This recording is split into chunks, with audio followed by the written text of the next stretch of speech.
हम लोग भगवद गीता के दूसरे अध्याय के 63 श्लोक को देख रहे हैं और 62 और 63 में विषय क्या है? किसी को याद है कि विषय क्या है? कोई माइक पे बता सकते हैं? क्या है विषय?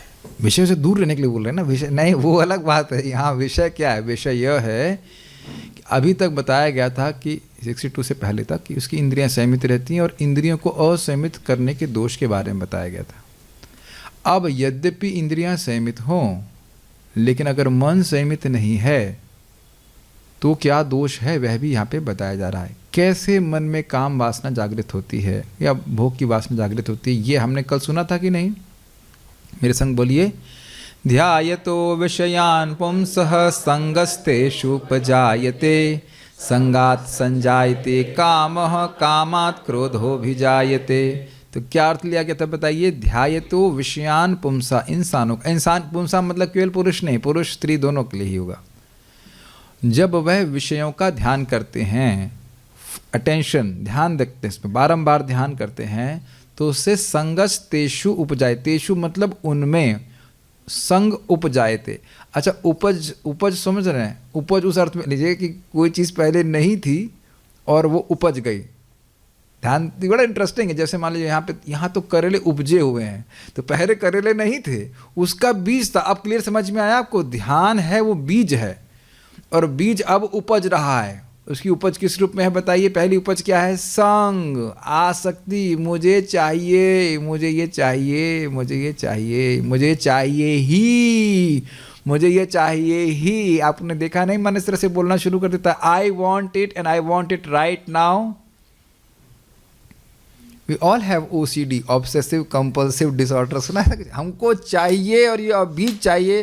अरे भैया जब कर लेने दो और भी काम कर, नहीं ये चाहिए, ये भोग नहीं ये नहीं मिलेगा तो चाहिए चाहिए। अब क्या होता है, बच्चे लोग ऐसा इस भावना से ग्रसित होते तो वो चीखने लगते हैं। हम लोग थोड़े धोखेबाज हो जाते हैं तो भले शांत रहें, लेकिन मन, हाँ, हिंदी में कहूँगा उद्वेलित, लहरे, नहीं, I want this, I want this, I want this. इस प्रकार की आसक्ति होती है तो फिर क्या कहते हैं? संगात संजायते काम। अरे क्यों चाहिए आपको? क्यों चाहिए? भगवान की सेवा में उपयोग करेंगे? नहीं, अपनी इंद्रिय तृप्ति के लिए चाहिए। और फिर यदि वो वस्तु ना मिले तब क्या होता है? क्रोध अभिजायते, बहुत अच्छी प्रकार से क्रोध होता है। हम मजाक करेंगे क्योंकि हमसे, देखो भाई, हमसे काउंसलिंग मत लेना, भले हम नाम नहीं लेंगे लेकिन मजाक आपका जरूर बनाएंगे। कल एक व्यक्ति पे क्रोध आ रहा था, तो वो बोले कि बस, मतलब अब साला तो नहीं बोले, लेकिन बहुत क्रोध आ रहा है हमको, बहुत क्रोध आ रहा है, बहुत क्रोध आ रहा है। एक बार उनसे बात करने का मन कर रहा था, हमने गाली देने के लिए नहीं, गाली तो नहीं देंगे लेकिन बोलेंगे, हमने वो बोल के जो ना भड़ास निकाल दे। लेकिन देखिए, बोल करके भड़ास नहीं निकलती, वो क्रोध और बढ़ जाता है। जिस वक्त के बारे में बोल रहे हैं वो कुछ अनुमोदन कर सकते हैं कि नहीं बोले, शांत रहे, जब करने लगे, आज साधना करने लगे तो वह क्रोध शांत हो गया। अगर बोलते ही रहेंगे उसके प्रति, किसी व्यक्ति प्रति क्रोध आएगा, आप कभी करना ऐसा, पता नहीं, ऐसा बोलूँगा नहीं करने के लिए, आप जितना बोलेंगे उतना क्रोध और बढ़ जाएगा। जब भी मैं किसी ब्रह्मचारी पे, हमारे जो अंडर में रहते हैं, वो गलती करते हैं, वो गुस्सा हो जाते हैं, तो मैं गुस्सा हो जाता हूँ, तो मैं बोलता हूँ मेरे सामने से भी हट जाओ, क्योंकि आपको देखूंगा तो भाई मैं भी बद्ध जीवी हूँ, हम आपको देखूंगा तो आपको, मुझे और क्रोध आएगा और मैं ऐसा कुछ हो सकता है बोल दूँ जिससे आपको बहुत दुख लग जाए। कई बार ऐसा मैंने किया, तो मैं अब इससे मैं हट जाऊँ, बाद में फिर मैं शांत हो जाता हूँ। आप ये प्रैक्टिकल वे में हमको डील करना पड़ेगा अगर हमको क्रोध आ रहा है। ऑल्दो हम सेंस ग्रेटिफिकेशन के लिए नहीं गुस्सा होते हैं, लेकिन हमेशा एटलीस्ट, लेकिन यहाँ जो बात आ रही है अपनी इंद्रिय तृप्ति के लिए चाहिए और वो ना मिले तो, अगर आप अभी नहीं समझ पा रहे हैं तो समझ रहा, ये सिंपल से एग्जाम्पल समझते होंगे। घरों में पहले एक टीवी हुआ करता था, यूट्यूब नहीं था, याद आ रहा है? और पापा को देखनी है न्यूज़ और मम्मी को देखना है सीरियल, और फिर उसमें बहुत झगड़ा होता था कि नहीं। मान लो मम्मी चुप गुस्सा भी हो जाए तो गुस्सा होकर के अपने रूम पे चली जाएंगी, ऐसा नहीं कि वो सुखी होकर के जा रही हैं। ये हम एग्जाम्पल गलत तो नहीं दे रहे ना, दोनों को अपनी इंद्रिय तृप्ति चाहिए। प्रभुपाद जी ऐसी बात बोलते हैं इंद्रिय तृप्ति पे कि बस बोल्ड ही कर देते हैं। कहते हैं the whole history is full of history of sense gratification.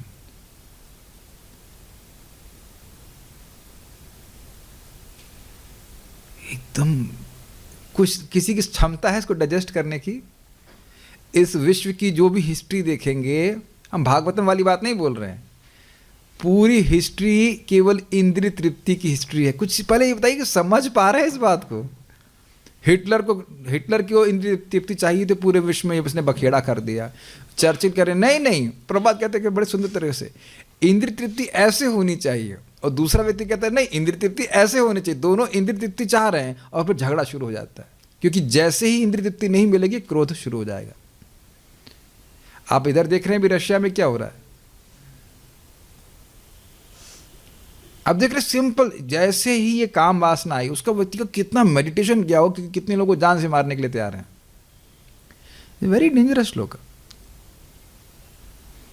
यहां भी आप देखते हैं किसी लोगों को, उस लोगों को कुछ वस्तु प्राप्त नहीं होती, आत्महत्या कर लेते, देखा है? वो भी क्रोध में होता है कि नहीं बताइए? और वो सारा सीक्वेंस देख रहे हैं, ध्यान, विषयों का ध्यान, उसमें संग में उसमें आसक्ति के कारण काम के कारण, और काम के कारण क्रोध। मतलब काम, हाँ ये इंटरेस्टिंग है कि भाई काम क्या कभी पूरा नहीं होता है? नहीं, कभी कभी पूरा भी हो जाता है। जब काम मिल जाता है तो लोभ आ जाता है। क्या आप इस बात को समझ रहे हैं? यद्यपि श्लोक में लिखा है काम से क्रोध उत्पन्न होता है, लेकिन काम अगर संतुष्ट हो जाता है तो कहाँ संतुष्टि होती है?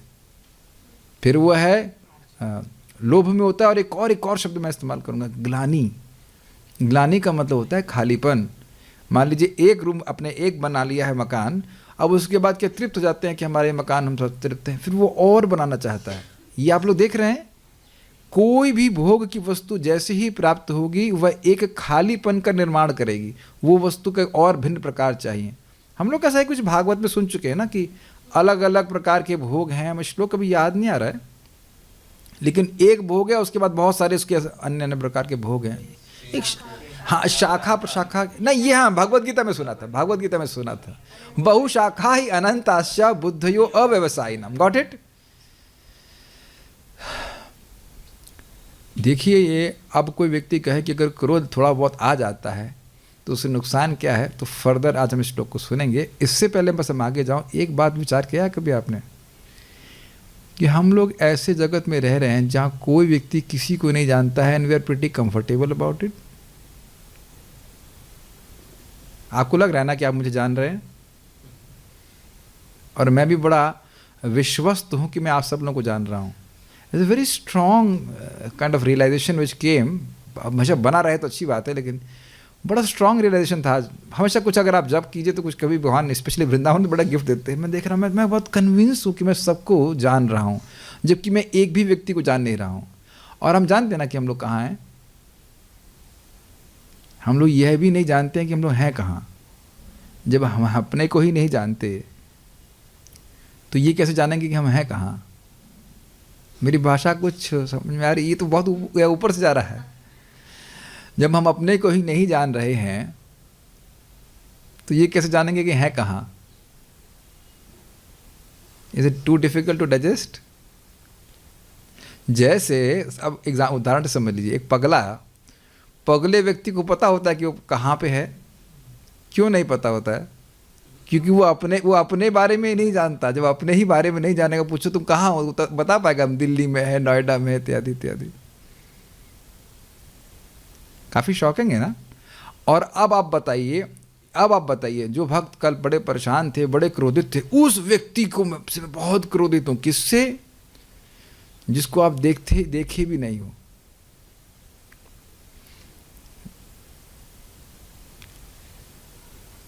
आप सभी लोग शांत हैं क्योंकि हम लोग भी यही काम कर चुके हैं ना, या करने वाले हैं, या करते रहते हैं। उन व्यक्तियों से क्रोधित हो रहे हैं जिनको आपने कभी देखने की क्षमता ही नहीं है। अब बताइए, अज्ञान है कि नहीं? तो ये देख रहे हैं कि क्रोध हमें अपना, जो हमारी स्थिति है उससे हमको बिल्कुल भुला दिया है। क्रोध के कारण व्यक्ति बिल्कुल भूल जाता है कि वो है कौन और सामने वाला कौन है। यही बात आज हम अगले श्लोक में देखने वाले हैं। मैं कुछ समझा पा रहा हूं? क्रोधित व्यक्ति बिल्कुल नहीं समझ पाएगा कि वो सामने वाला कौन है। आगे आज श्लोक का देखिए, श्लोक बहुत रुचिकर है। Let's start. कि क्रोध अब आ गया तब क्या होता है? क्रोधाद भवति सम्मोह, सम्मोहात् स्मृति विभ्रमः। क्रोधाद् भवति सम्मोह, सम्मोहात् स्मृति विभ्रमः। स्मृति भ्रंशात् बुद्धिनाशो, बुद्धिनाशात् प्रणश्यति। स्मृति भ्रंशाद् बुद्धिनाशो, बुद्धिनाशात् प्रणश्यति। क्रोधाद् भवति सम्मोह, सम्मोहात् स्मृति विभ्रमः। क्रोधाद् भवति सम्मोह, सम्मोहात् स्मृति विभ्रमः। स्मृति भ्रंशात् बुद्धिनाशो, बुद्धिनाशात् प्रणश्यति। स्मृति भ्रंशाद् बुद्धिनाशो, बुद्धिनाशात् प्रणश्यति। श्लोक सीधे समझ में आ रहा है। क्रोधाद् भवति सम्मोह, क्रोध से सम्यक रूप से मोह हो जाता है। अभी क्लियर किया जाएगा इन शब्दों का अर्थ, खाली आप अभी आप ऊपर से समझिए। सम्मोह से क्या होता है? सम्मोह से स्मृति का विभ्रम हो जाता है। ये तो संस्कृत समझिए, बाकी अर्थ भी बताया जाएगा। स्मृति के भ्रंशात, स्मृति भ्रंशित होने से, डिस्ट्रॉय होने से बुद्धि का नाश हो जाता है, और बुद्धि का नाश होने से व्यक्ति का नाश हो जाता है। प्रणश्यति मतलब सम्यक रूप से वह नष्ट हो जाता है। ये तो संस्कृत अर्थ हुई। अब आप देखिएगा इसका अनुवाद और शब्दार्थ। क्रोध से पूर्ण मोह उत्पन्न होता है और मोह से स्मरण शक्ति का विभ्रम हो जाता है। जब स्मरण शक्ति भ्रमित हो जाती है तो बुद्धि नष्ट हो जाती है, और बुद्धि नष्ट होने पर मनुष्य भवकूप में पुनः गिर जाता है। क्रोधात, क्रोध से सम्मोह, सम्मोह अर्थात कार्य अकार्य के विवेक का अभाव। मुझे आपने देखा है प्रैक्टिकली कि क्रोध में हम क्या बोल रहे हैं ये नहीं पता होता।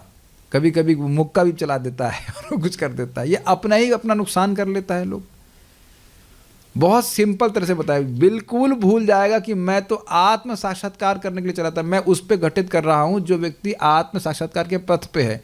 अब जो भौतिकतावादी व्यक्ति, उसकी तो बात ही अब छोड़ दीजिए, क्योंकि यहाँ पे एक योगी के बारे में बोला जा रहा है। योगी अगर ध्यान करने लग जाए, ये तो देखिए श्लोक तो सभी पे घटित होगा, लेकिन विषय कौन है, कौन किसके बारे में बात कर रहे हैं? जो अपनी इंद्रियों को संयमित करने का प्रयास कर रहा है, उसके बारे में बोला गया था कि इतनी इतनी इंद्रियां शक्तिशाली हैं कि मन को खींच लेती हैं। Make sense?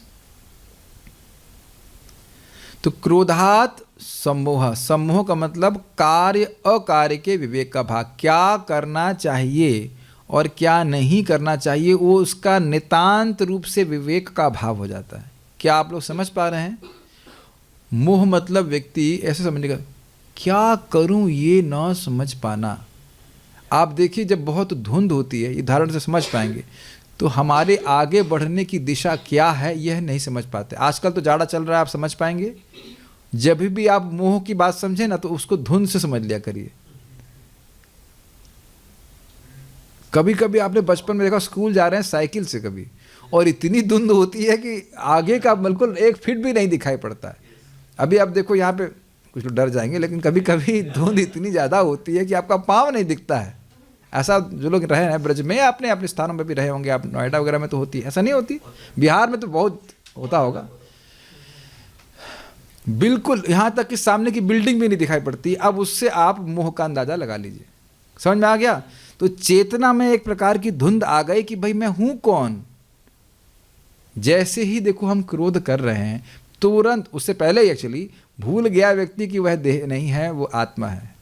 तभी ना सारा आत्मा है, वो देह नहीं है। ठीक है? तभी ना ऐसा बातें कर रहे हैं। तुमने मेरा बड़ा अपमान किया है हिरेन भाई, छोड़ूंगा नहीं तुमको। हाँ, तो किसका अपमान हुआ? पृथ्वी का, जल का, वायु का, अग्नि का, आकाश का। आकाश का तो हो ही नहीं सकता है। और जब ऐसे बोला जाएगा, कल भी मैं बोल रहा था, तो हाँ लेकिन हमारा मन एक्सेप्ट नहीं कर रहा है, हमारा मन एक्सेप्ट नहीं कर रहा है। मतलब यह भी जान रहा है कि सत्य बोला जा रहा है, लेकिन स्वीकार नहीं कर रहा है। तो इसको आप सम्मोह समझ रहे हैं? क्या करना चाहिए क्या नहीं करना चाहिए, उसके विवेक का पूरा भाव हो जाता है। सम्मोह भवति होता है। सम्मोह से क्या होता है? सम्मोहात, सम्मोह से स्मृति विभ्रम, स्मृति का नाश। स्पष्ट समझ में आ गया? मैं आत्मा हूँ, मेरे जीवन का लक्ष्य आत्म साक्षात्कार है, ये बिल्कुल भूल जाता है। अच्छा, स्मृति भ्रंश से क्या होता है? तो फिर कहते हैं स्मृति भ्रंशात, स्मृति भ्रंश होने से बुद्धि नाश, और बुद्धि नाश से प्रणश्यति, विनाश को प्राप्त होता है। अर्थात जब भव सागर में पतित हो जाता है, अब उसकी वासना तो बढ़ गई ना, और वासना से फिर दोबारा जन्म प्राप्त होगा। अब इसको और क्लियरली समझ में आ जाएगा गीता भूषण के द्वारा। उस क्रोध से, किस क्रोध से? जो काम पूर्ण नहीं होने के कारण जनित हुआ था। पिछले श्लोक से आपको अन्वय लेना होगा। उस क्रोध से सम्मोह अर्थात कार्य अकार्य का विवेक समाप्त हो जाएगा। ये तो स्पष्ट समझ में आता है। इस सम्मोह से स्मृति विभ्रम अर्थात अपनी इंद्रियों को निग्रह करने के विषय में जो उसकी योजनाएं हैं उनकी विस्मृति हो जाती। अब तो बिल्कुल स्पष्ट है। देखिए ये एकदम ये बात साधकों के लिए है, भोगियों के लिए नहीं है। क्या आप इतना समझ पा रहे हैं कि ये साधकों के लिए है जो अपनी इंद्रियों को संयमित करना चाहता है? एग्जाम्पल आप ले लीजिए फिर से विश्वामित्र जी का। विश्वामित्र जी ने एक बार गलती कर दी, लेकिन बड़ा फजीयत हो रही है। सारी क्लासेस में उनका नाम लिया जाता है। 60,000 साल तपस्या करने निकले थे। आपको पता है कि क्यों निकले थे? क्योंकि वो राजा थे और वह वशिष्ठ ऋषि से हार गए थे, क्योंकि उनका जो क्षत्रिय का तेज था वो ब्रह्म तेज के आगे ठहर नहीं पाई। ये कथा पता होगा अगर आपको तो अब उनकी इच्छा थी कि मैं वशिष्ठ के समान ही ब्रह्म ऋषि बनूंगा। ये पता है आपको बात? इस कारण से 60,000 साल तक तपस्या कर रहे थे। 60,000 साल तक कर चुके थे। और अब देखिए वही सीक्वेंस। मेनका आई, ध्यायते विषयान पुंसः, संगस्तेषु उपजायते, संगात् संजायते कामः। और क्रोध तो नहीं, लेकिन काम से भी अभी काम से वशीभूत हो गए। तो अब आप देख रहे हैं कि किस प्रकार से स्मृति विभ्रम। अभी भी आप सब देख नहीं पा रहे, थोड़ा मनन करेंगे तो आप समझ पाएंगे।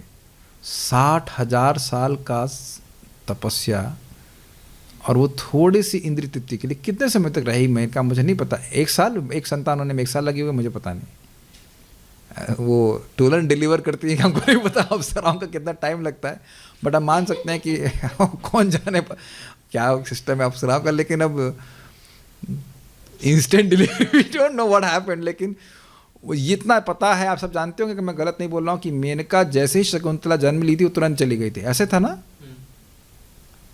या डिटेल्स में को नहीं पता, but I think something like that. 1 साल तक नहीं होंगे, मिनिमम मान चले 1 साल तक नहीं। तो जो भोग उन्हें प्राप्त किए वो भूल गए कि क्या राजा के रूप में सब तुमने भोग नहीं करके आए।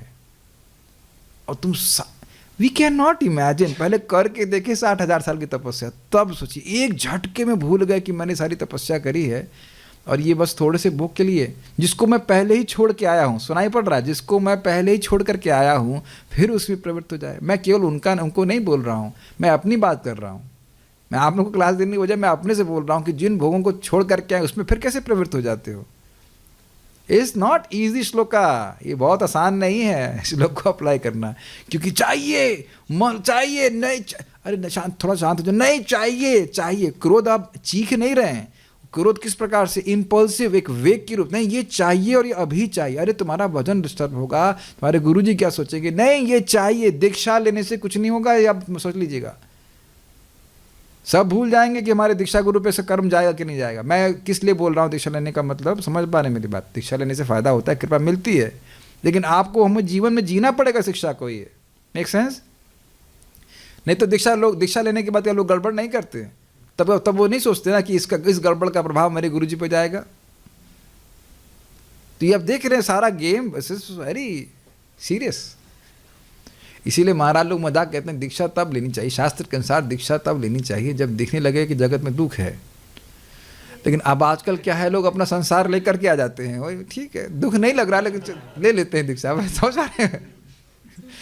गुरु ग्रहण करने से पहले शिष्यत्व तो आना चाहिए। लेकिन चलिए वो सब छोड़िए, उधर बात नहीं है। हम खाली बात कर रहे हैं स्मृति विभ्रम। जो अब मेरे ख्याल से एग्जाम्पल मैंने एकदम क्लियर दिया है। विश्वामित्र खूब प्लानिंग करके चले थे कि अब अपनी इंद्रियों को हम संयमित कर लेंगे, और सारी योजना भूल गया कि नहीं भूल गया। वह बहुत डेंजरस है। और एक और आपको पता है इसका कि कहानी क्या है? ये तो मेनका से हार गए, उसके बाद फिर तपस्या कर रहा है। शकुंतला को छोड़ दिए थे, आपको पता है ना? कौन से ऋषि थे भूल रहा हूँ मैं, किसी ऋषि को दे दी, वो उसको मैनेज कर, मतलब उसको पालन पोषण किए थे। क्या नाम था उनका? मांडव ऋषि थे क्या? जो भी ऋषि हो, तो वो नहीं रहते। फिर भजन करने चले गए फिर तपस्या किए, फिर अब ये रंभा को भेजे थे जहाँ तक मुझे स्मरण आ रहा है। और तब ये काम से नहीं प्रभावित हुए, तब उसको शायद पत्थर बना दिए थे या जला दिए थे, मुझे याद नहीं आ रहा है, कुछ तो साफ दे दिए। तब कहे क्रोध अरे तो क्रोध चला गया, तो क्रोध में फंस गया मैं। अब आप ये समझ लीजिए, एक बात ध्यान रखिएगा, मैं और मेरी दीदी, तो मैं जैसे बोलूँगा दीदी, तो दीदी पहले हुई ना।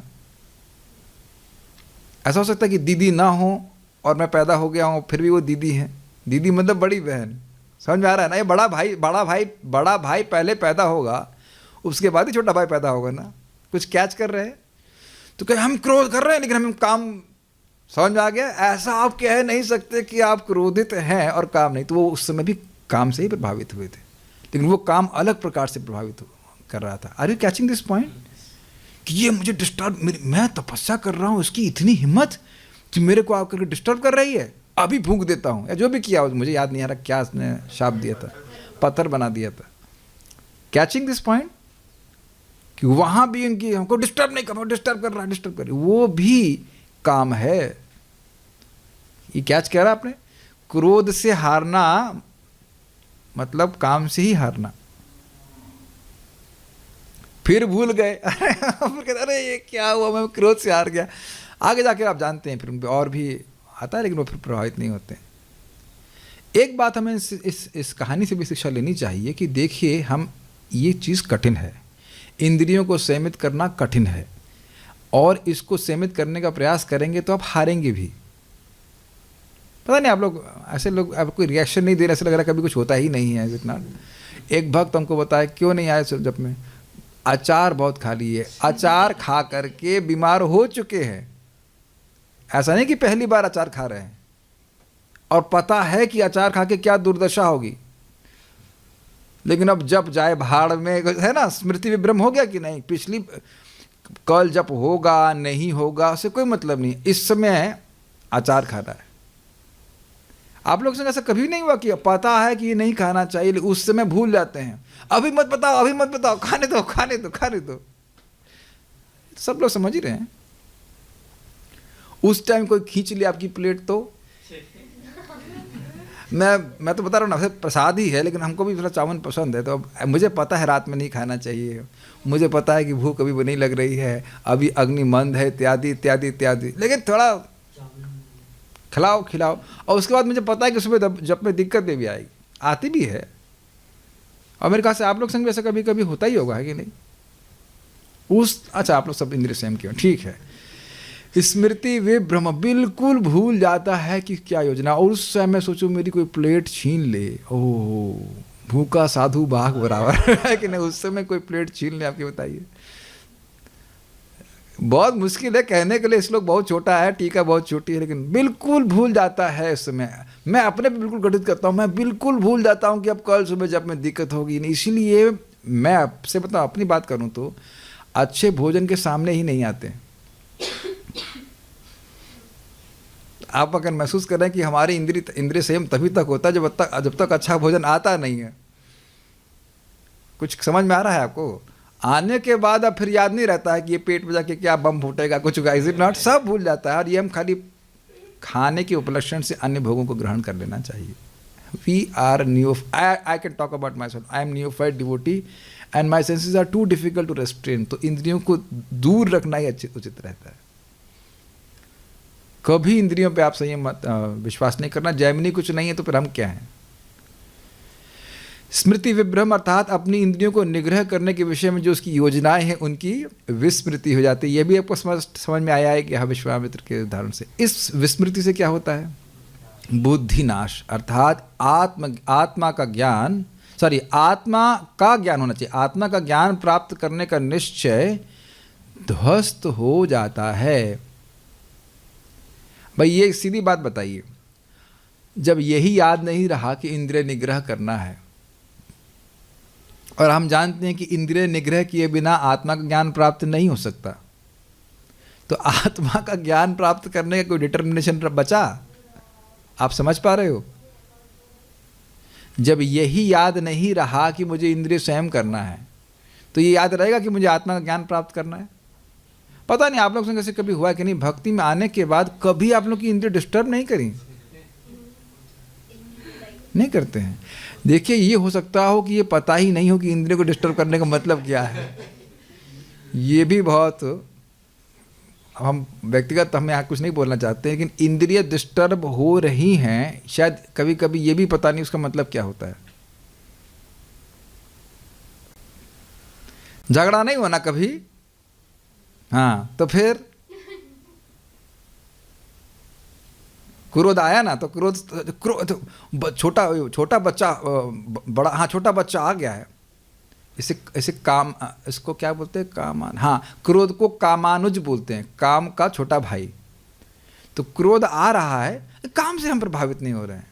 तो काम कैसे हो रहा है भाई? विषय का ध्यान करने से, ऐसा संग से। और संग कैसे हुआ? विषय का ध्यान करने से। आप देखिए, बुरा नहीं मानेगा, हम देख नहीं दे पा रहे हैं, ये हमारी कभी भी स्थिति है कि हम देख नहीं पा रहे हैं, प्रभावित होने के बाद भी देख नहीं पा रहे हैं। क्या किसी के बच्चे, चाहे वो डिवोटी भी हों चाहे कुछ भी हों, क्या सभी आपके हिसाब से चलेंगे? भाई समझने का प्रयास कीजिए, समझने का प्रयास कीजिए। यहाँ कोई व्यक्ति जो पैदा हुआ है, कोई भी व्यक्ति पैदा हुआ है, वो हमारी इच्छा से चलने के लिए पैदा नहीं हुआ है। ये स्वीकार कीजिएगा। जो कोई शादी करने की प्लानिंग किया हो, इस बात को पहले मान के चलिए, वो भी बद्ध जीव है। और बद्ध जीव है मतलब वो ना सुनने के लिए बद्ध है। कुछ समझ में आया? He is program to not listen to anyone except his mind. कुछ ग्रहण कर रहे हैं, वो कुछ थोड़ा बाद आपकी बात मान ले तो बहुत महत्वपूर्ण, तो बहुत मान लीजिए उसको। तो यदि क्रोध आ रहा है और आप फिर देखें कि क्या ये क्रोध में कृष्ण की सेवा में जो बाधा आ रहा है उसकी वजह से आ रहा है, तो आप देखेंगे उत्तर है नहीं। तो आप समझ में आ गया ना कि काम भरा हुआ है। मैं आपको बता रहा हूं कि हम लोग अपनी कठिनाइयों को, हम लोग जो गलती कर रहे हैं उसको समझने का सामर्थ्य भी नहीं रखते हैं, इसलिए कह रहे हैं कि हमें कोई दिक्कत नहीं आ रही। तो धीरे धीरे जाप, इसीलिए गीता सुनना चाहिए, धीरे धीरे समझ में आता रही तो हम अभी मुझे बहुत प्रगति करनी है। Make sense? एक आपको एग्जाम्पल दो छोटा सा। आप लोग जब पढ़ाई करते होंगे तो कभी कभी लगता है हाँ सब ग्रिप में है, और जब वाकई पढ़ने बैठते हैं, अरे अभी तो बहुत है। ऐसा हुआ है आप लोग को? ये आज मैं पहली बार एग्जाम्पल दे रहा हूँ सा, लेकिन मेरा ये अनुभव रह चुका है कि हम फिजिक्स पढ़ते थे, हाँ ये तो अब पकड़ में आ गया है, ऊपर ऊपर से हाँ ये तो कैच किया, और जब वाकई उसको पढ़ने बैठे तो लगा ये तो बहुत आगे है। तो उसी प्रकार से व्यक्ति सोचता है हमारे तो इंद्रिय संयम था, ये वो। जितना इंद्रिय संयम करेंगे, जितना भक्ति करेंगे, उतना ये समझ में आएगा, मतलब आपकी बुद्धि सूक्ष्म होती चली जाएगी कि नहीं अभी मेरे हृदय में बहुत कचरा बढ़ा है। देखिए प्रभुपाद जी के शिष्य मुझसे कई बार बोले, please pray for me, I am praying that I may become free from lust. 40 साल का, और they are very serious devotees, ऐसा नहीं है कि हल्के फुल्के devotee. I was just shocked. तो कारण क्या है? वो उसकी सूक्ष्मता को समझ रहे हैं। नए भक्त आते हैं कि हाँ हम तो सब कुछ गुरु और कृष्ण की प्रसन्नता के लिए कर रहे हैं, हमको पता ही नहीं उसका मतलब क्या है। उसका मतलब क्या है ये भी मतलब नहीं पता। हाँ हम तो सब गुरु और कृष्ण की प्रसन्नता के लिए कर रहे हैं। वेरी वेरी टफ, नहीं टफ इन द सेंस, जितना सूक्ष्म होंगे उतना तो समझ में आएगा कि नहीं मैं तो अपनी इंद्रिय तृप्ति भी चाहता हूँ उसमें। एनीवेज, तो आप लोग समझ रहे हैं कि इसका क्या अर्थ है। बुद्धि नाश मतलब आत्मा का ज्ञान प्राप्त करने का निश्चय ध्वस्त हो जाएगा, जैसा कि फिर आप विश्वामित्र के केस में देख सकते हैं, और अपने केस में भी याद रखना। इस निश्चय के नाश से योगी पुनः विषय भोग में निमग्न हो जाता है और उसके संसार का क्षय नहीं होता। ये तो स्पष्ट समझ में आ गया कि प्रणश्यति का अर्थ क्या हुआ। भाई देखिए, वासना रह गई तो अगला जन्म, तो देखिए बहुत सिंपल सी बात है, आत्मा का नाश नहीं हो सकता है, लेकिन जब आत्मा अपने को बिल्कुल भूल गई है, समझ पा रहे हैं, अपने स्वरूप को भूल गई है और विषय भोगों में पड़ी हुई है, तो आत्मा का अस्तित्व नष्ट हो गया कि नहीं। ये बहुत सटल पॉइंट है, ये भागवत में बताया गया है। जब मैं, ऐसे समझिए आप, मान लीजिए आपके पास 20,000 रुपये हैं और अब एकदम भूल गए हैं कि आपके पास 20,000 रुपये हैं आपके पास 20,000 रुपये? नहीं है। फिर से रिपीट करूं, 20,000 रुपये आपके रूम पे ही रखे हुए हैं, लेकिन आपको याद ही नहीं है कि 20,000 रुपये रखे हैं, तो आप दूसरे से मांगते बैठेंगे कि नहीं? बिल्कुल याद नहीं की बात कर रहा हूं, ऐसा नहीं कि थोड़ा बहुत याद है, बिल्कुल याद नहीं है, तब आप क्या कहेंगे? पूछे कोई आपके पास पैसे हैं, तब क्या बोलेंगे? नहीं मेरे पास तो पैसे नहीं है। यद्यपि पैसा है और आप ही के पास है, लेकिन आपके पास नहीं है क्योंकि आपको याद ही नहीं है। Is that okay? तो यद्यपि आत्मा का नाश नहीं हो सकता है, लेकिन जब हम याद ही नहीं है कि मैं हूं कौन, तो आत्मा का नाश हो गया कि नहीं? नींद तो नहीं आ रही है, कुछ ग्रहण कर पा रहे हैं? आप खुद सोचो, आप लोग कभी सोचते हो, जो लोग भी नौकरी कर रहे हैं, करते रही जो करना है, आप सोचते हैं कि आपके पिताजी लक्ष्मीपति हैं? मतलब इज इट नॉट लेमेंटेबल? कभी हिट नहीं किया कि हम सभी के पिता कृष्ण हैं और वो लक्ष्मीपति हैं, तो मैं ये 8-9 घंटे की नौकरी किस लिए कर रहा हूँ? अच्छा, और जिनकी चलो शादी हो गई वो अलग बात है, और जिनकी शादी नहीं हुई है वह किसको प्रूव कर रहे हैं? वह भगवान श्री कृष्ण को यही प्रूव कर रहे हैं कि हम बेटा कि मैं मूर्ख हूँ? नहीं,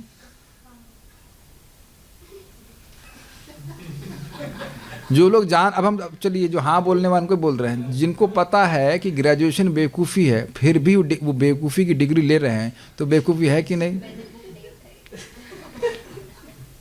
ले लेते हैं। यूकेपी की डिग्री कहीं मिल रही हो, हाँ ले लेते हैं ले लेते हैं, क्या दिक्कत है? वो टोटल अज्ञान है। किसको मिलेगा बीटेक? और चलो नौकरी करो अलग बात, नौकरी करनी नहीं, कुछ करना नहीं, मरने की जरूरत नहीं है, क्यों? और वो डिग्रियां आज से 100 साल पहले नहीं थी। और नहीं, समाज के लोग कहेंगे, समाज के लोग तो मूर्ख है। मूर्ख नहीं है, पशु के समान है। जैसा लग रहा है कि अब हम लोग लोमस ऋषि के वंशज हैं, बहुत लंबा जीवन जीना है, ब्रह्मा जी की परम आयु तक जीना है। लेकिन आप ये प्रश्न अपने आप से नहीं करेंगे। और अब कोई मान लो ये कहे कि मैं पारिवारिक जिम्मेदारी को निभाने के लिए कर रहा हूं, तो वो परिवार भी तो झूठा ही है ना। मैं इधर गृहस्थों की तो बात ही नहीं कर रहा हूं, तो जो लोग लड़का लोग हैं उनकी हम बात कर रहे हैं।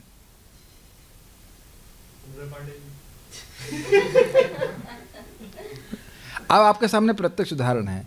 मैं ब्रह्मचारी आश्रम ज्वाइन किया, क्या कमी है जरा बताइए? हम ज्वाइन करने के लिए नहीं बोल रहे हैं, कुछ कमी देख रहे हैं। स्वेटर नहीं है, एक ये पहना हुआ है, एक सोने के लिए है, 2 ऊपर रखे, 4 स्वेटर हैं। एक मैंने एक डोनेट कर दिया था, 2 जैकेट थी, एक डोनेट कर दी, एक पहन रखा हूं। क्या कमी है बताइए? लेकिन और खून किसका पिया जा रहा है बताइए? आपका ऑफिस वाले खून पी रहे हैं ना?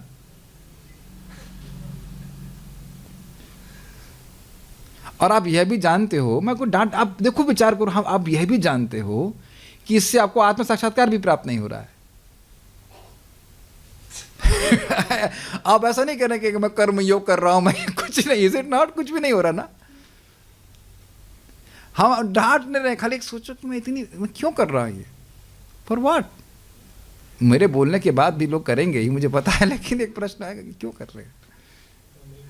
मुझे पता, तानिश प्रभु बता रहे थे कि उनके एक रिश्तेदार थे, देखो अद्भुत है कैसे ये काम व्यक्ति को परेशान करता है। उसकी वो ऐसी जॉब कर रहे थे अमेज़न पे, जो भी तो मुझे पता नहीं, 1 करोड़ की उनकी सैलरी थी, लेकिन उनको 1 हफ्ता सोना ही नहीं था हर महीने।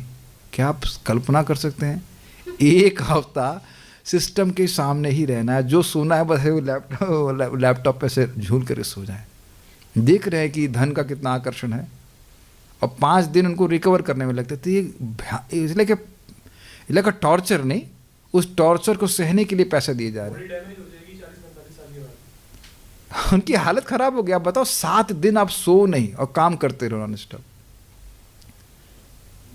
डेंजरस है। तो मैं ये सब बातें बोल रहा हूं कि ये दिखा रहा है ना कि पूरी तरह से बुद्धि नाश हो गया, कि तुम्हें मानव देह दिया क्यों गया है, नहीं समझ पाते हैं।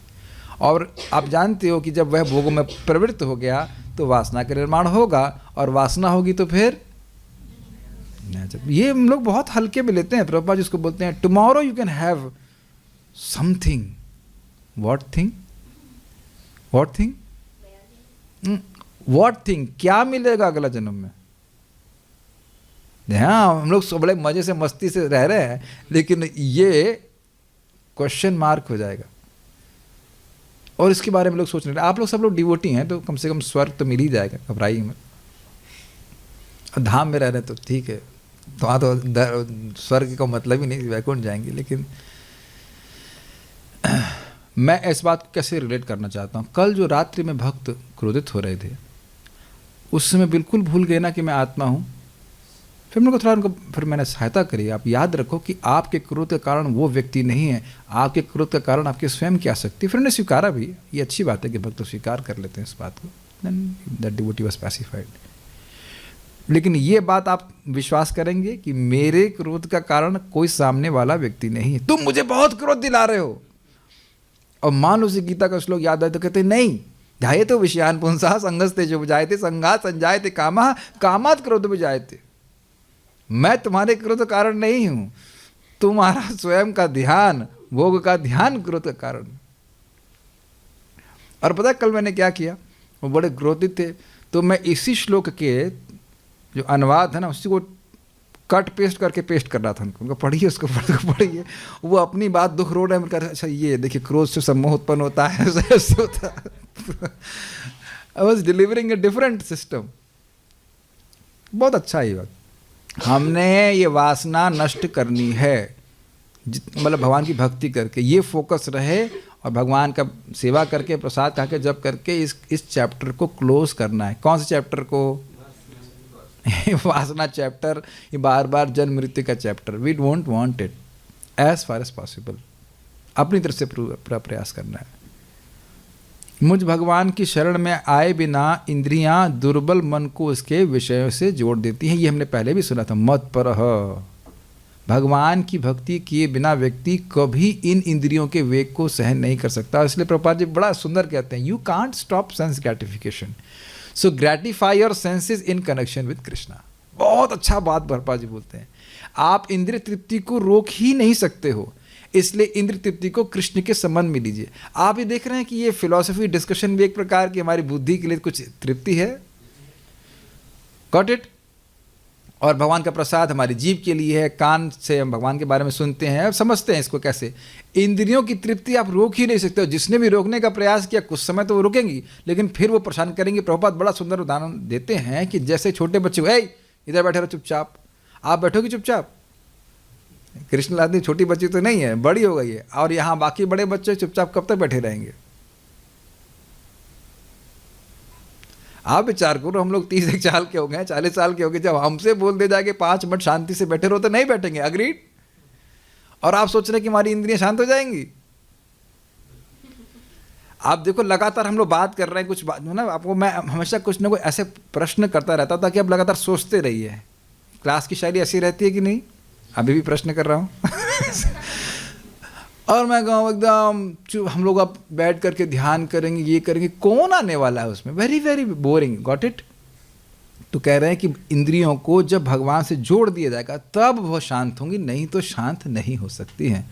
अतः जो मन पर विजय प्राप्त करना चाहता है उसे भगवान श्री कृष्ण की पूजा करनी ही होगी।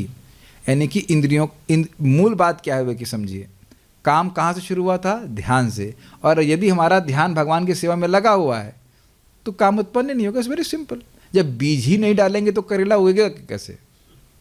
ऐसा हो सकता है? जस्ट सिंपल पॉइंट ना। अगर आपका मन, आपने देखा होगा, मन लगा हुआ है कि मैं प्रचार करना है, गीता क्लास देना है, मैं अपनी बात करता हूँ, भागवतम करना है, तो यद्यपि बहुत सारी कठिन परिस्थितियाँ आती हैं, लेकिन अब बाध्य होकर के क्लास देना है तो बुद्धि लगानी ही पड़ेगी ना। मैं अपने जीवन में बहुत बार देखा हूँ, कभी कभी मेरे वाणी से वो दुख आ जाता है, आप महसूस करते होंगे, कभी कभी कोई दुख है, कोई परेशानी है आ जाता है, लेकिन फिर भी मोस्टली हमको श्लोक पे ही बोलना होगा। This is very good. प्रचार बहुत इंटरेस्टिंग चीज़ है। प्रीचिंग करिए, कुछ भगवान के बारे में बताइए, तो आपको बाध्य होकर के पढ़ना पड़ेगा। अब वो चाहे आपको कोई अपमान किया हो, चाहे कुछ भी हुआ हो। इज इट रिलेटेबल मैं कह रहा हूँ? और नहीं तो आज मैं बहुत दुखी हूँ, मैं गीता नहीं पढ़ूंगा, ये आप बोल सकते हैं। जैसे एक उदाहरण लीजिए कि माँ अपने बच्चों के लिए खाना बुखार में भी बनाएगी, अपने लिए अगर होगा तो शायद छोड़ देगा, यार मैं बुखार में हूँ। अब तो क्लियर समझ में आ रहा है, you take this responsibility of preaching, और अब कठिनाई हो या कुछ भी हो आप करेंगे उसको। पहली बात तो अपने आप में बहुत एक्स्ट्राटिक है ना। और आपके जीवन में आप ही क्लासेस दे रहे, कोई दिक्कत ऐसी कभी नहीं आई कोई होगी कि बुखार नहीं हुआ या कभी सर दर्द हुआ होता रहता है, लेकिन उधर ध्यान है भगवान की। अब मैं समझा पा रहा हूँ मैं क्या कह रहा हूँ। जब आपका ध्यान ही भगवान में लगा हुआ है तो काम का बीज ही गायब हो गया कि नहीं। मैं फिर रिपीट कर रहा हूँ, जब हमारा ध्यान भगवान की तरफ लगा हुआ है तो ध्याय तो विषय पुंसा होगा कैसे।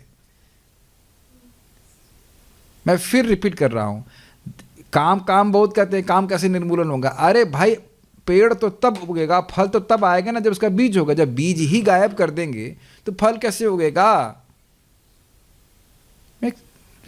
लोग हाँ नहीं बोल रहे हैं, यहाँ नहीं, कुछ समझ में नहीं आ रहा मेरी बात। बस सिंपल सी बात है। इसीलिए प्रभुपाद कहते हैं डोंट लेट पीपल रिमेन खाली बैठेंगे तो तुरंत उधर कचर पचर चालू हो जाएगी। कुछ ना कुछ लगे रहना चाहिए। जो लोग कुछ इसको सीखना चाहते हैं, 3 चीज़ें बड़ी इंटरेस्टिंग हैं, म्यूज़िक, पेंटिंग एंड राइटिंग। ये 3 चीज़ों में से किसी एक सेवा को आप पकड़ेंगे, आप शायद आपको रुचि है शायद लिखने के बारे में, तो आप प्रभुपाद जी ग्रंथों से पढ़िए। किसी लोगों को ब्लॉग्स बोलते हैं, क्या ब्लॉग्स लिखने की बड़ी रुचि होती है, बड़ा अच्छा सेवा है। किसी को पेंटिंग, हमारे कहाँ आयुष प्रभु शायद कुछ पेंटर टाइप के कुछ हैं, अरे राधा कृष्ण पेंटिंग करते चले जाओ। पेंटिंग आप अनमनस्क होकर के नहीं कर सकते। क्या कर रहे हैं, ठीक है। और क्या बात कर रहा था, पहला था राइटिंग तो इतना आनंद है ना। आप कृष्ण के बारे में लिखने, ऑब्वियसली वो कचरा पचड़ नहीं होना चाहिए, वो परंपरा में होना चाहिए, लेकिन इतना सुंदर है कि आप कुछ और सोच ही नहीं सकते। आपने देखा कभी ऐसे लिखने होते हैं, यस, वेरी एब्जॉर्बिंग। अभी आप लोग आईडीसी में वो एग्ज़ाम लिखे होंगे, तब भी बहुत लिखना पड़ता है, सोचना पड़ता है। और म्यूज़िक, अगर ये बहुत अच्छा है, हारमोनियम सीखिए आप, देखिए 3 घंटा निकल जाएगा, वो पता ही नहीं चलता है। ये 3 चीज़ें हैं जो मन को बड़ा ऑब्जर्व करते हैं। ये एग्जाम्पल दिए जा रहे हैं, बाकी और भी आप अपने हिसाब से सोच लीजिए। अपना दिमाग लगाइए कि हमारे ध्यान का विषय कहाँ चला जाएगा, कैसे हम अपने ध्यान के विषय में कृष्ण को लेके आए। Got it. श्लोक 60 में कहा गया था कि इंद्रियां मन को जबरदस्ती इंद्रिय विषयों में ले जाती हैं। श्लोक हरंती प्रसभम बना। श्लोक 62 और 63 में ऐसा हो जाने के प्रभाव को कहा गया। स्पष्ट समझ में आ गया कि इंद्रियां भोग में कैसे मन को खींच ली, और उसके बाद मन ने क्या करना, दुर्गति करना शुरू किया। तात्पर्य श्रील रूप गोस्वामी ने हमें यह आदेश दिया है, प्रापंचकतया बुद्धिया हरि संबंधी वस्तुना मुमुक्षु भी परित्यागो वैराग्यम फलगो करते थे। भक्ति रसामृत सिंधु 1-2-258। कृष्ण भावनामृत के विकास से मनुष्य जान सकता है कि प्रत्येक वस्तु का उपयोग भगवान की सेवा के लिए किया जा सकता है। जो कृष्ण भावनामृत के ज्ञान से रहित है, वे कृत्रिम ढंग से भौतिक विषयों से बचने का प्रयास करते हैं। फलतः वे भवबंधन से तथाकथित वैराग्य फल्गु अथवा गौण कहलाता है। इसके विपरीत कृष्ण भावना भावित व्यक्ति जानता है कि प्रत्येक वस्तु का उपयोग भगवान की सेवा में किस प्रकार किया जाए, फलतः वह भौतिक चेतना का शिकार नहीं होता। अब एक बात थोड़ा समझ लीजिए, ये प्रभुपाद ऐसा तात्पर्य को ओपन क्यों किए? क्योंकि देखिए बात आ रही थी वही ध्यान से, तो ध्यान तो करना हम रोक नहीं सकते, और हम कहेंगे ये माया है, वो माया है, ये माया है, तो माया कहाँ नहीं है ये पर ये बताइए। माया सब जगह है, लेकिन उस वस्तु का संबंध जैसे ही हम भगवान से देखते हैं तो तुरंत भोग बुद्धि नष्ट हो गई। ये आप देख पाते हो। जैसे यही हारमोनियम है, तो कुछ लोग कहेंगे कि मैं फिल्मी गाने बजाऊंगा, लेकिन आपके मन में कभी फिल्मी गाना बजाने की बात आई? ये होगा, ये ट्यून बड़ी अच्छी है, इसको कैसे बजाएंगे? हरे कृष्णा की ट्यून जो लोग भी सीखते हैं। मान लो राइटिंग है, तो भाई पेन है सो कॉल्ड मटीरियल, लेकिन मान लीजिए आपकी लिखने की कुछ इच्छा है, तो आप उसको लिख रहे हैं, तो आप समझ रहे हैं कि ये भगवान की सेवा के लिए। Got it. मान लो किसी को खाना बनाने की इच्छा है, तो खाना बनाने की इच्छा हो तो चलो आप भगवान के लिए खाना बनाइए। जैसे आज जब के समय मेरे मन में बहुत इच्छा आ रही थी कि सब भक्तों को बहुत अच्छी रोटी मिले आ रही थी, खूब सीखी हुई। ये अच्छा फ़ायदा है कलयुग में, कम से कम सोचने से भी लाभ मिल जाता है। सब लोग, नहीं ब्रह्मचारियों की बात नहीं कर रहा हूँ, सारे भक्तों को बढ़िया से हम चूल्हे की रोटी दे रहे हैं, तो आपने देखा से प्लानिंग हो जाती है मन में। अब पता नहीं अब होगा कि नहीं होगा, भगवान जाने, लेकिन चूल्हे की रोटी मिल रही है, वक्त लोग खूब खुश होकर खा रहे हैं, बड़ा अच्छा था, मानसिक सेवा चल रही थी हमारी। फिर मन में आया हम सभी ब्रह्मचारियों को बासमती राइस खिला रहे हैं बड़ा अच्छा। अब आप ये देखो, अब देखो मैंने चीज़ देखी है कि जब मैं खाने की इच्छा करता हूँ ना कि मुझे ये खाने को मिल जाए, मैं वो खा, तब हम उसमें ग्लानि का अनुभव करते हैं, क्रोध आता है, पता नहीं मिले नहीं मिले। लेकिन आप कभी सोचना, खाली सोच के देखना कि भक्तों को खिला रहे हैं, ये कर रहे हैं, वो कर रहे हैं, कर पाएँ या ना कर पाएँ, खाली सेवा का विचार ही आपको सुख दे देता है। आपने महसूस किया ये बात? बहुत अंतर है। यानी कि ध्यान को आप नहीं रोक सकते हैं, चपाती नहीं रोक सकते हैं, आप अकेली दो तीन चपाती खाएंगे, लेकिन आप खाली सोच रहे हैं कि इतने भक्त बैठे हुए हैं, उनको चपाती मिल रही है, वो चपाती देख के खुश हो रहे हैं, उसमें फिर मन में आप घी भी लगा दीजिए, एकदम शुद्ध गाय का घी लगा, गाय का शुद्ध घी लगा पड़ा हुआ है, सब ब्रह्मचारी खा रहे हैं, सब लोग खुश हैं, अब बहुत, तब देखिए वही कार्य हुआ ना खाने के बारे में सोचने का।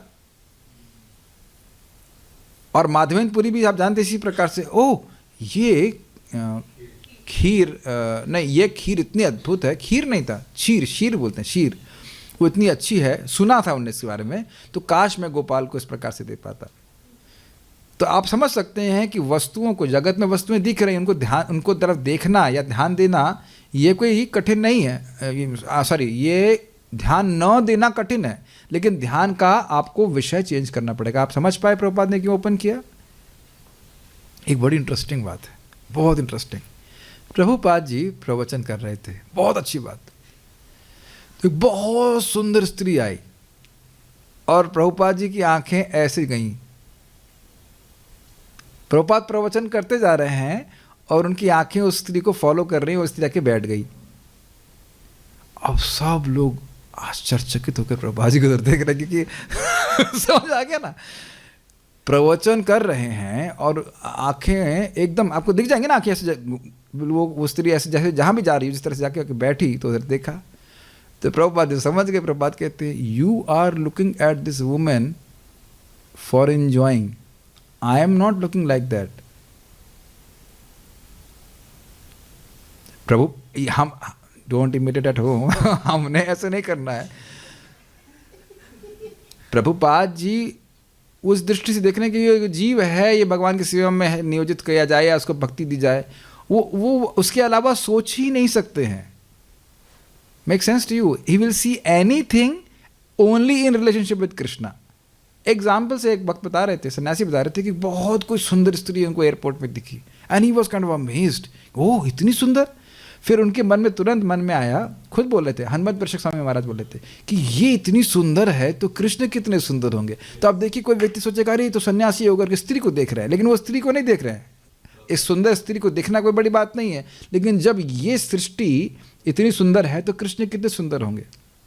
अब इसको समझने का प्रयास कीजिए, बहुत सिंपल शब्दों में प्रभुपाद कहते हैं, भक्त शक्तियों को देख करके उनको भोगने की इच्छा से युक्त नहीं होता है, वह उसके द्वारा शक्तिमान का स्मरण करता है। अब तो क्लियर हो गया।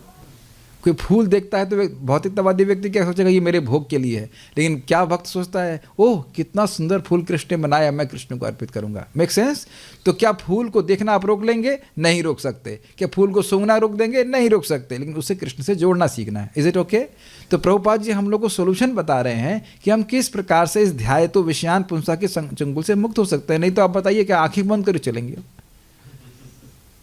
ऐसा हो सकता है क्या? आजकल के ज़माने में ऐसा हो सकता है क्या? बताइए। जिस तरह के पोस्टर जगह जगह लगे हैं, वो तो सब अजामिल वाला सीन देखता ही रहता है व्यक्ति। बताइए, आंखें बंद कर चलेंगे आप? बताइए। और उसमें कोई बुरा भी नहीं मान रहा है। Make sense? मैं तो एक बार इंटरनेशनल एयरपोर्ट में 2 बार गया हूँ भाई, हमको तो इतना कहा हम यहीं रहेंगे, हम कोई नहीं जाएंगे। बहुत ज़्यादा खतरनाक होता है। Very absolutely not a place for a Brahmachari, absolutely not a. सारा हमारा उत्साह समाप्त हो गया, हमने कहा और नहीं जाएंगे, और नहीं चाहेंगे, टू मच। अब हम संकल्प लें अब नहीं जाएंगे, बस हो गया, यहीं से पिचिंग करेंगे, zoom is good, just too much.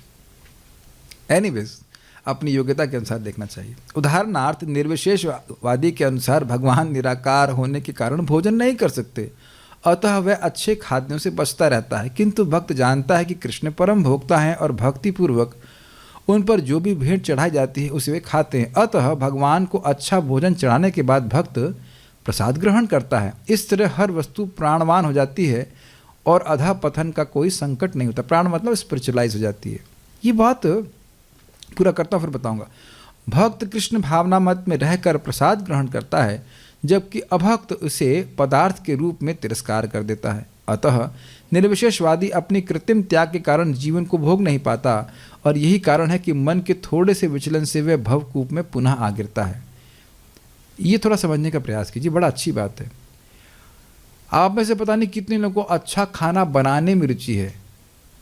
एक आजकल माता जी लोगों को वैसे खाना बनाने में रुचि होती भी नहीं है ज़्यादा। हाँ, एक, बाकी लोग 2-3 लोग बोल रहे हैं, वेरी गुड। मैं आपको ऐसी बात बोलूँगा कि लोग बहुत उत्साहित हो जाओगे।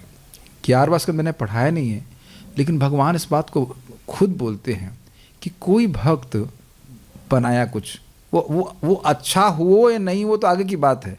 वो खाली ये सोच रहा है कि बहुत अच्छी वस्तु है और मैं कृष्ण को दूंगा या दूंगी, जो भी कह लीजिए, तो सोच अनंताया कल्पते, वो व्यक्ति अनंत जीवन को प्राप्त करेगा। ये पराठे खिला खिला के ही कृष्ण को, आपको भगवान की प्राप्ति हो जाएगी। अगर ये मेरे शब्द नहीं है, अब क्या करूं, इतना जल्दी समय नहीं हमारे पास, लेकिन चक्रवर्ती पाद कहते हैं कि देखो पूतना खून पीने वाली थी। आप लोगों ने पिया है कभी? नहीं पिया, ठीक है। राक्षसी थी तो आप लोग राक्षसी तो बिल्कुल नहीं लग रहे हो, इंसान लग रहे हो, ठीक है। आपके भाई का नाम बकासुर और अगासुर तो नहीं ठीक है, okay. So you are not the elder sister of Aghasura and Bakasura, whatever, नहीं है। और छोटे बच्चे कैसे क्यों लगते हैं खाने में, नहीं पता ना। छोटे बच्चे खाती थी पूतना। और मैं कई बार बोला करता हूँ कि भाई देखिए, आप में से कोई भी माता जी हो सकता हो कि नमक कम या तेज हो गया हो, लेकिन अब जहर मिला करके तो कृष्ण को कभी नहीं दी है। तो यही चक्रवर्ती पाद कहते हैं कि भाई मारने की राक्षसी नहीं हो कोई, राक्षसी थी, जहर देने के लिए आई थी, और जहर भी हल्का फुल्का नहीं, मारने की इच्छा से आई थी। तब कोई भक्त या माता जी या कोई भी कह लीजिए, वह एक उदासीन भाव से दे, तब कृष्ण जब उसका माँ बना लिया तो उदासीन भाव, समझ रहे हैं, भाव नहीं आ रहा है, बोला गया है भोग लगाने के लिए तो भोग लगा रहे हैं, तब क्या उसका उद्धार नहीं होगा? कुछ कहमे तो कैच कर रहे हैं आप, नहीं समझ पा रहे हैं। जब जान से मारने के लिए कृष्ण पूतना ने कुछ दिया तो उसको भगवान अपनी माँ बना लिए, तो ये तो बहुत खराब इच्छा हुई ना। तो कहमे तो आ जाएगा ना कि हम भाव कुछ अनुभव नहीं कर रहे हैं। गीता में लिखा है तो भगवान हम बोल रहे तो हम उदासीन भाव से दे रहे हैं। और फिर अगर बड़ी श्रद्धा से दें कि भाई ये तो बड़ी सुंदर वस्तु है, कृष्ण बड़े सुखी होंगे, तो क्यों नहीं कृष्ण अब आपको भगवान की प्राप्ति कराएंगे। ये नरसिंह पुराण का कोटेशन 10.14 में है कि जब फल से, पत्र से, पुष्प से, जो आसान से सुलभ वस्तु हैं, भगवान मुकुंद मतलब मुक्ति देने वाले, खुश हो जाते हैं। तो मुक्ति के लिए अलग प्रयास करने की क्या जरूरत है? बी कन्विंस्ड, जो आपको आता है वो कृष्ण को देने का प्रयास कीजिए। Good thing is do it nicely. तो अब आप ये बताइए, आप, मैं समझता हूँ प्रायः माताओं के मन में या जप में आता ही होगा कि आज ये बनाना है, आज वो बनाना है। ऐसा नहीं आता है? आता ही है। इसको रोकने की कोई जरूरत नहीं है, इसी चीज को भगवान से जोड़ने की जरूरत है। Make sense? अच्छा, अब हाँ, हलादनी माता जी कह रही हैं कि भगवान बनाते समय भगवान का ध्यान नहीं आता है। अब आपको ये बताइए कि अब उसमें मेरे ख्याल से नमक चख करके आप देती होंगी शबरी की तरह? नहीं ना। नहीं, आप ये सोच भी नहीं सकते कि मैं इसको चखूंगा और फिर कृष्ण को अर्पित करूंगा। ये कृष्ण का ध्यान है कि नहीं? यही प्रभुपाद जी कहते हैं। बहुत सिंपल बात लगती है। और आप अपने भौतिकतावादी माताओं को या भाइयों को बोलिए तो वो कहेगा यार तुम्हारा दिमाग खराब है क्या? बिना चखे आप कैसे मालूम करोगे नमक इत्यादि कैसे ठीक है? और आप प्राय देखते होंगे नमक ठीक भी बंद पड़ जाता है। लेकिन is it not your Krishna consciousness? Prabhupada इस बात को बोलते हैं, I will not taste it before Krishna taste it, it is your Krishna consciousness. है कि नहीं? वो अलग बात है। देखिए क्या होता है कि आप लोग ऑलरेडी कितने कृष्ण भावना भावित हैं ये भी मालूम नहीं चलता है। वो उस व्यक्ति को मालूम चलेगा जो बाहर से आपको देख रहा है, अरे भाई इनके यहाँ तो बड़ी पवित्रता से रहते हैं, तिलक लगाते हैं, ये है, स्नान करते हैं, 2 बार स्नान करते हैं, बहुत स्नान करते हैं, स्नान करके खाना भोग लगते हैं, वो। क्या हम गलत बोल रहे हैं आपके बारे में? लोग ऐसा बोलते होंगे कि नहीं? बाहर वाले लोग बड़े नियम से पालते हैं। शायद ब्राह्मण परिवार के लोग भी बोलते होंगे ये लोग तो बहुत ज़्यादा नियम पालन करते हैं, हमसे इतना नहीं होगा, इत्यादि इत्यादि। आप लोगों को लगता है कि हम लोग बहुत नियम दे रहे हैं?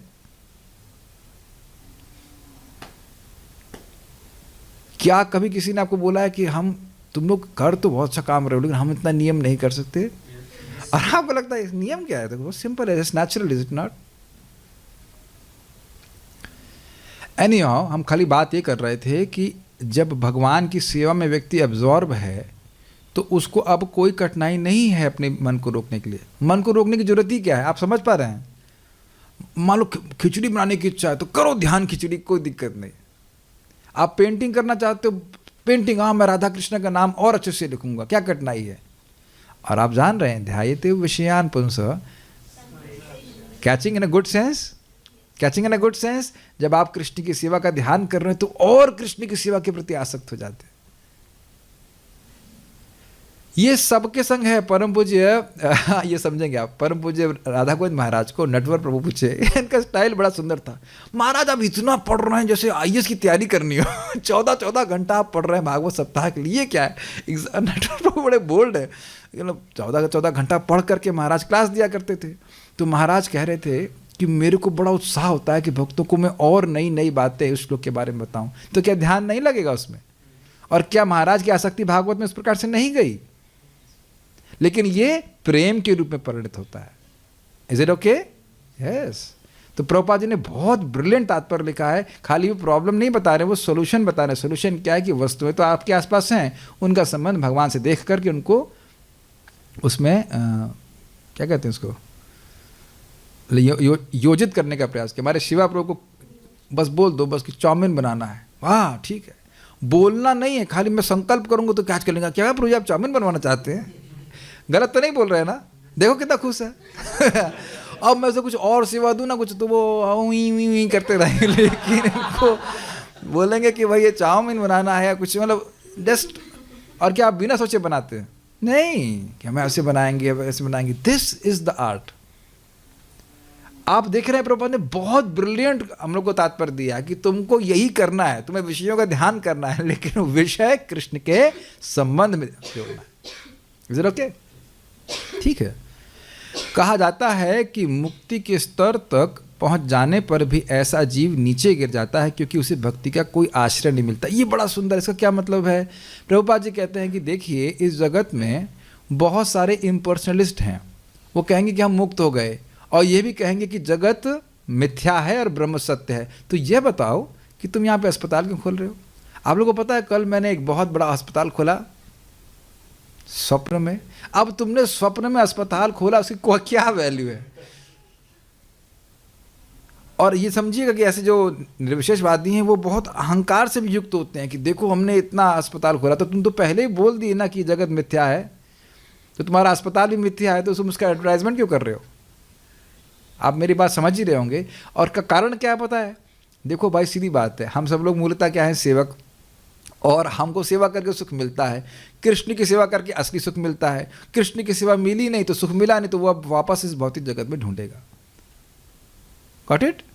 ये सब बातें हैं। जैसे इस समय भी देखिए हम लोग अपने बुद्धि का उपयोग भगवान की बात को समझने के लिए कर रहे हैं। जैसे भगवान स्वयं बोलते हैं कि ज्ञान यज्ञ के द्वारा मेरी उपासना करता है, गीता को पढ़ता है। आप लोग अब इस बात के अभ्यस्त होंगे कि कुछ तो फिलॉसफी होनी चाहिए प्रतिदिन, है नहीं?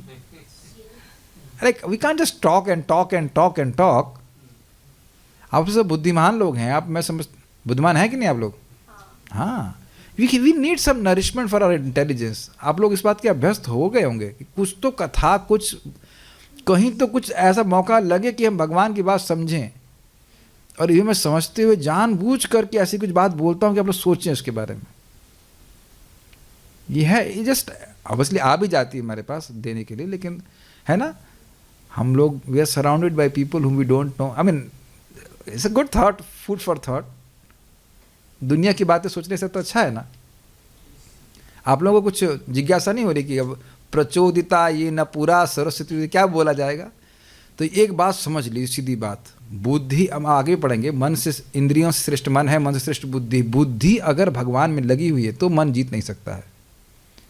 और इसकी के लिए बुद्धि शास्त्र के द्वारा सप्लिकेटेड रहे ना, बहुत फ़ायदा रहता है। उसी में उलझी रहे तो माया की वृत्ति बहुत कम सताती है। यानी और सब बातें आएंगी आगे। कुछ कुछ आप लोग ग्रहण कर लीजिए कि समझ ही गए हम लोग। जब इस प्रकार से व्यक्ति क्रोध से अभिभूत हो जाएगा तो वो बिल्कुल भूल जाएगा कि वो आत्मा है। उसके जीवन का लक्ष्य आत्म साक्षात्कार है। कुत्ते बिल्ली की तरह झगड़ना इसके जीवन का उद्देश्य नहीं है, एंगेजमेंट नहीं है। और एक बार फिर से देख लेते हैं। क्रोध से सम्मोह होता, अर्थात क्या करना चाहिए क्या नहीं करना चाहिए इसका विवेक का लोप हो जाता है। सम्मोह से स्मृति विभ्रम, कि मैं तो इंद्रिय निग्रह करने चला था, ये कहाँ फंस गया झगड़े में, राग द्वेष में। और स्मृति भ्रंश से बुद्धि नाश हो जाता है। आत्मा के ज्ञान की प्राप्ति का निर्णय एकदम नष्ट हो जाता है। फिर व्यक्ति वही भोग में पड़ करके फिर वापस चला जाता है। एक एग्जाम्पल दूंगा तो बात आप पूरा समझ जाएंगे प्लीज। लास्ट, सब लोग जानते हैं भरत महाराज का। भरत महाराज भजन करने के लिए गए थे, पूरा जीवन भक्ति किए और पूरा राज्य छोड़ करके 40 साल की उम्र में पूरे विश्व के राज्य को छोड़ करके वो जंगल चले गए थे। किस लिए गए थे? आत्म साक्षात्कार प्राप्त करने के लिए, स्पष्ट भगवान का अनुभव करने के लिए। और फिर देखिए, आप जानते हैं कि बेबी हिरन आसक्त हो गए और बार बार उनके वो भजन को डिस्टर्ब करता। आपने देखा ना, वो उसको अपने छोटे बेबी होता है ना, वो आगे चाटने, उनको पाँव चाटने लगा, जो भी कुछ है। तो अब उनका ध्यान उधर चला गया। इट मीन ऐसा नहीं कि केवल स्त्री के बारे में बोल रहे हैं, कोई भी चीज़ जगत में व्यक्ति को आसक्त कर सकती है। उधर उन्हें फिर उधर देखा, फिर उसके बाद बार बार सोचने लगे। फिर पूरा उनका प्रलाप वहाँ पे लिखा है, कौन इसका रक्षक है, ये है ब्रांड का ना। फिर अपना ही भजन भूल के दया कीजिए, लेकिन अपना चाचार अपना प्राण बचा समझ रहे हैं, अपना भजन डिस्टर्ब करके दया मत कीजिए। और उसके बाद आप जानते हैं फिर क्या हुआ। उसके बाद उनका पूरा उसमें अभिनिवेश हो गया और वो अपना भजन ही छोड़ दिए। और वो नीचे गिरे मतलब ऐसे, उसको वो हिरण गायब हो गया था, उसको ढूंढ रहे हैं। अब अपना भजन छूट गया, उसे मतलब नहीं, गिरे, मरने लगे और वही हिरण आया उनके पास में। आपको पता है बात, जो वो शरीर छोड़ रहे थे वही हिरण आया और दोबारा हिरण का शरीर प्राप्त हो गया। तो पांचवें स्कंद में कथा है, हम आगे और सुनाएंगे उसको। बट वो वासना रह गई, इस कारण से अगला जन्म हो गया। इसी कारण से जो वो हिरण के रूप में थे, पता है, सूखी घास खाते थे, यद्यपि हरी घास थी वहाँ पे। और भक्त लोग तो कहते हैं कि वो जब जड़ भरत के रूप में थे तो बात ही नहीं करते थे। क्यों? कहते मान लो मैं उनके ऐसे मजाक में बोल रहे थे कि वो कबूतर बोला कह रहे थे कबूतर कुछ बोल दिया मैंने और उस समय मृत्यु हो गई तो मैं कबूतर बन जाऊंगा ये एक वक्त मजाक के लिए बोल रहे हैं, लेकिन किसी से बात ही नहीं करते थे। हम ऐसा नहीं कर सकते हैं। We are point is very simple. Prabhupada ने हमको सिखाया या सिखा रहे हैं कि अपनी इंद्रियों को, अपने मन को भगवान के विषय में, भगवान की सेवा में लगाए रखने से ही व्यक्ति इस प्रकार से बच सकता है, नहीं तो ऐसा हो ही नहीं सकता। Our senses, our mind are hungry for sense gratification. ये ध्यान रखना हमको। हमारी इंद्रियां, हमारे मन लगातार भूखे हैं इंद्रिय तृप्ति के लिए। तो भगवान की सेवा में लगाए रखेंगे तब तो बच पाएंगे, नहीं तो नहीं बच सकते। ओके, इधर जूम पे तो किसी को कोई प्रश्न है नहीं? है किसी का प्रश्न? जब क्रोध आए तो प्रैक्टिकल वेज क्या हैं उसे डील करने के? पहली चीज़ ये है कि व्यक्ति को उस स्थान से हट जाना चाहिए। क्रोध करने के बाद नहीं, क्रोध करने के पहले आपने देखा है जब लोग झगड़ा कर रहे होते हैं तो लोग पकड़ कर उनको दूर कर देते हैं। अब ऐसा नहीं कि अब मुक्के पे मुक्के मारे जाएंगे और आपको जो है क्रोध शांत हो जाएगा। ठीक है। और जैसे उस भक्त ने किया था, कोई आपका मित्र होना चाहिए जिससे आप रिवील कर सके कि मैं इस प्रकार से क्रोधित हूँ, या कभी काम परेशान करता है, कभी क्रोध परेशान करता है। केवल चुप रहने के लिए मैं नहीं बोल रहा हूँ। We need to have somebody who can help us. तो क्योंकि जब ये वेग आ जाता है तब व्यक्ति का मन बिल्कुल डिस्टर्ब हो जाता है। अकेले रहने से, तो अकेले मतलब अगर पड़ा रहेगा तो और परेशान हो जाएगा। और आप बाद में देखेंगे वो गया कहाँ। आपने महसूस देखी बात, आप भक्ति करने लगे, फिर अपना मॉर्निंग प्रोग्राम में चले गए, जब करने लगे, कथा में आ गएंगे तो वो सब भूल जाता है व्यक्ति। बात बिल्कुल भूल जाता है कि उसने मुझसे ये कहा, उसने मुझसे ये किया, कुछ भी याद नहीं रहता। याद रहता है? इसीलिए मैं आप लोगों से निवेदन करता हूँ, चाहे माया परेशान करती ही, माया काम वो कुछ भी, हर एक के लिए माया अलग अलग प्रकार की होती है, उसके बावजूद क्लास आते रहिए। वो क्लास कथा है, वही शोक मोह और भय का नाश करने वाली। यहाँ भी आप मोह के बारे में सुन रहे हैं। ऐसा नहीं कि मैं तो इतना माया में हूँ, मैं क्लास में कैसे जाऊँ। माया में हो इसलिए क्लास में आओ। मैं भी माया में हूँ इसलिए क्लास में आता हूँ। मैं इतना गंदा हो गया हूँ कि बाथरूम में नहीं जा सकता, ये क्या लॉजिक है? बाथरूम में इसलिए जाओ कि तो नहाना है ना? आप लोगों ने ऐसा कभी अनुभव नहीं किया कि कुछ मन बड़ा परेशान था, क्लास में आए तो कुछ थोड़ा मन शांत हो गया? यस, जब रोज ही आओगे तो शांत रहेगा। ठीक है, कथा सुनिए, इससे मोह नष्ट होता है। और कोई भक्त का प्रश्न है नहीं? So will stop here. आपका प्रश्न? हाँ बोलिए।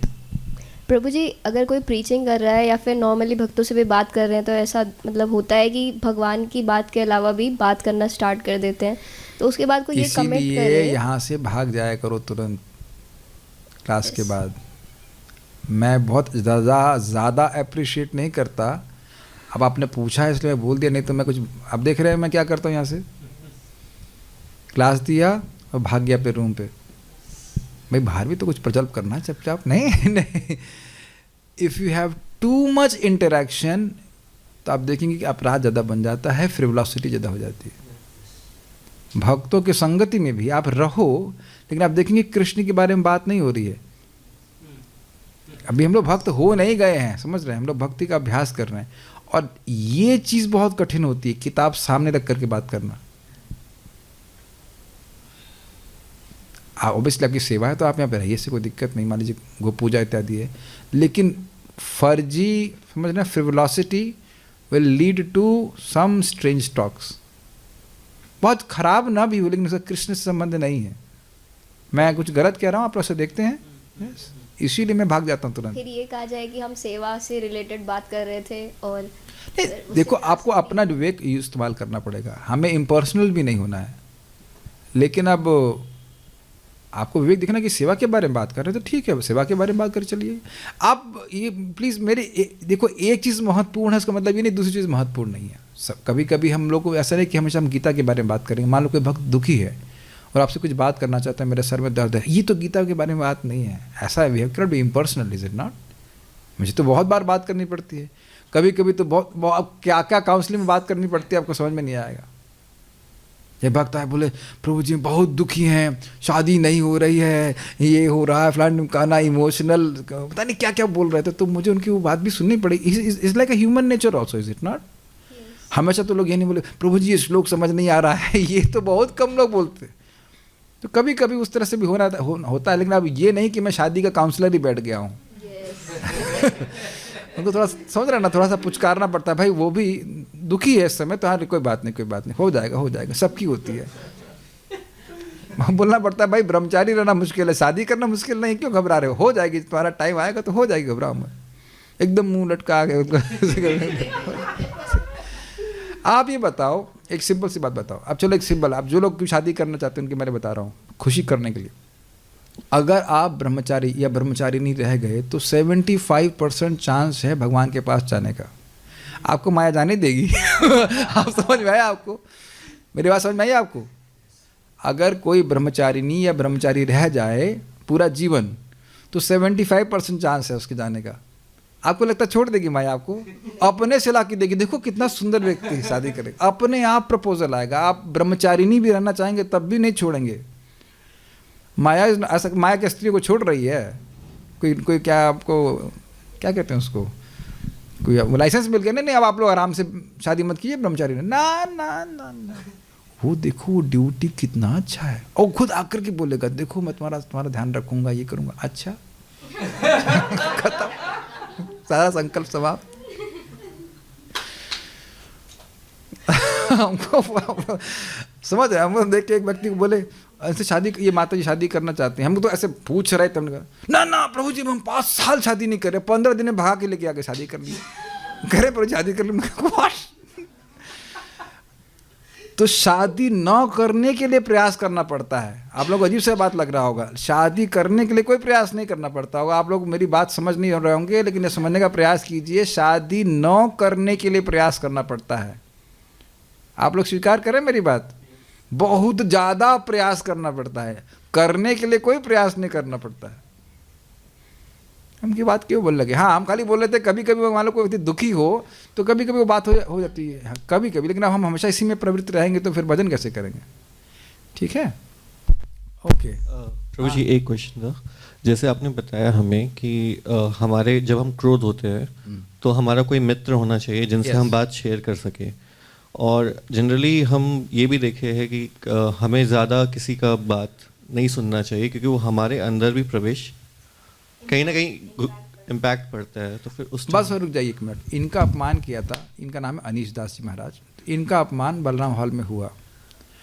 एक व्यक्ति ने ठीक से बर्ताव नहीं किया, अपमान मतलब ठीक से बात नहीं किया, बस केवल ठीक से बात नहीं किया।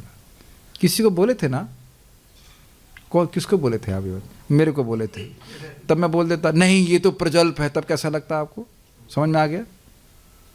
We don't have to become impersonal.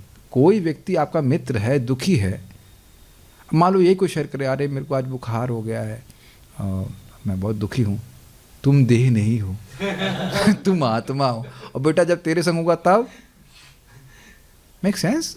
Humanness को आप छोड़ करके नहीं करेंगे। प्लीज समझने के लिए, प्रजल्प का मतलब है ना उसका कोई भौतिक लाभ है ना कोई आध्यात्मिक लाभ है। Make sense? मैं कहूँ कि मान लीजिए मैं कहूँ कि हिरेन प्रभु की नाक ऐसी है जस्ट फॉर एग्जाम्पल, आपको बड़ी सुंदर नाक है, मैं बोल रहा हूँ। अब इस तरह का कोई एनालिसिस करने का कोई मतलब है? बताइए, क्या लोग करते हैं कि नहीं करते हैं इस तरह से? उसके बाल ऐसे हैं, उसके नाक ऐसे, इससे तुम्हारा क्या प्रयोजन है बताओ? ऐसी बातें करने वाले बहुत अच्छे बहुत ज़्यादा लोग, अच्छे नहीं सॉरी, बहुत ज़्यादा लोग घूमते रहते हैं। तो उनको कोई दिक्कत नहीं है कि काल समय नष्ट हो रहा है आपका या हमारा। उन सब चीज़ों को प्रजल्प कहा जाता है।